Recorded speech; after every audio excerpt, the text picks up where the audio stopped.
Bonjour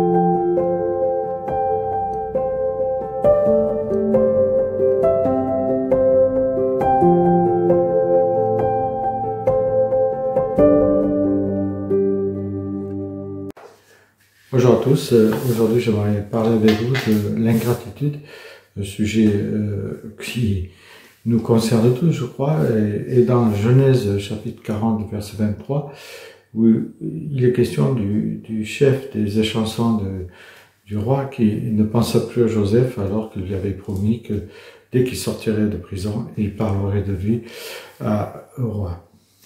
Donc, il l'oublie, on pourrait dire. Et puis, l'autre texte, c'est celui de Luc, où il y a les 10 lépreux.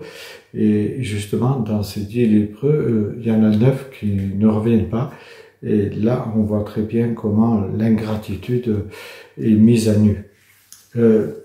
Si on prend le dictionnaire Larousse, par exemple, il définit l'ingratitude comme un manquement grave de devoir, mais aussi de reconnaissance. Elle peut aussi être définie comme ne pas apprécier ou valoriser ce que vous avez, ce qu'on vous donne. Inexprimer de la gratitude, c'est également de l'ingratitude. Plus simplement, l'ingratitude est aussi le fait de ne pas avoir, on pourrait dire tout simplement, de reconnaissance pour les bienfaits qu'on reçoit ou les bienfaits qu'on nous offre.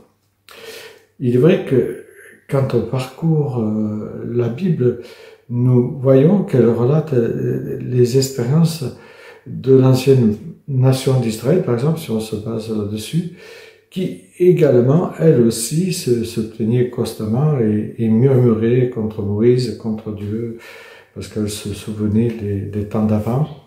Mais peu importe ce que Dieu faisait pour elle, ce n'était jamais assez, et c'est là qu'on voit l'ingratitude. Un peu comme des enfants qui sont gâtés envers les parents, où tout leur est dû, où sans cesse ils réclament.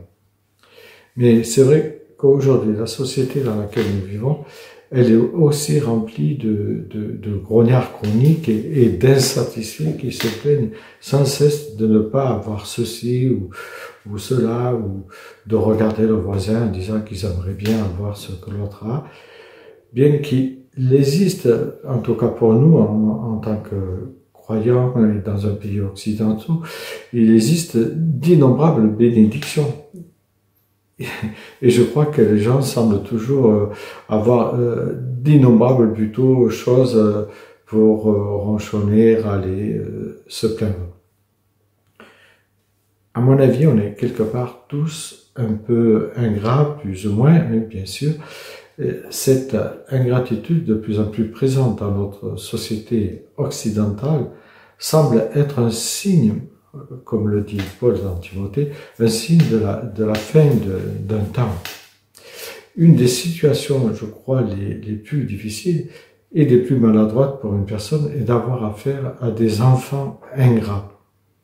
Mais j'ai écouté quelqu'un qui disait que le moyen le plus rapide pour avoir l'outrage de quelqu'un est d'en faire trop pour lui.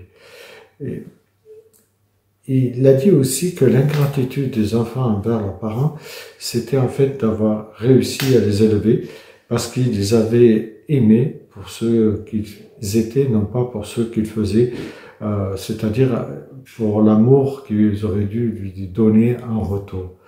Et donc il disait qu'il avait réussi quelque part leur éducation. Avant l'appel à une journée de jeûne national, comme ça se faisait aux États-Unis il y a plusieurs années, le président que j'aime bien, c'est Abraham Lincoln, a déclaré il y a 150 ans, et je vais vous le dire, nous avons été les destinataires de grandes bénédictions du ciel. Nous avons été préservés pendant ces nombreuses années dans la paix et dans la prospérité. Nous avons grandi en nombre. La richesse et le pouvoir a augmenté augmenté comme aucune autre nation, mais nous avons oublié Dieu. Nous avons oublié la gracieuse main qui nous a gardés dans la paix, multipliés, enrichis, et nous a renforcés. Et nous avons vainement imaginé dans la fausseté de nos cœurs que toutes ces bénédictions ont été produites par une certaine sagesse supérieure et vertueuse à la nôtre. Voilà, quelle belle leçon Abraham Nicole nous donne au travers de ce texte. Nous savons tous qu'une attitude ingrate existe dans notre propre nature humaine. C'est pour cela qu'il est important de demander au Seigneur de nous en débarrasser, car nous sommes ses enfants et nous ne devons pas oublier qu'il a donné son Fils, ce qu'il avait de plus précieux pour nous. Je vous laisse méditer ce texte de Genèse et de Luc. Bonne méditation à chacune et chacun.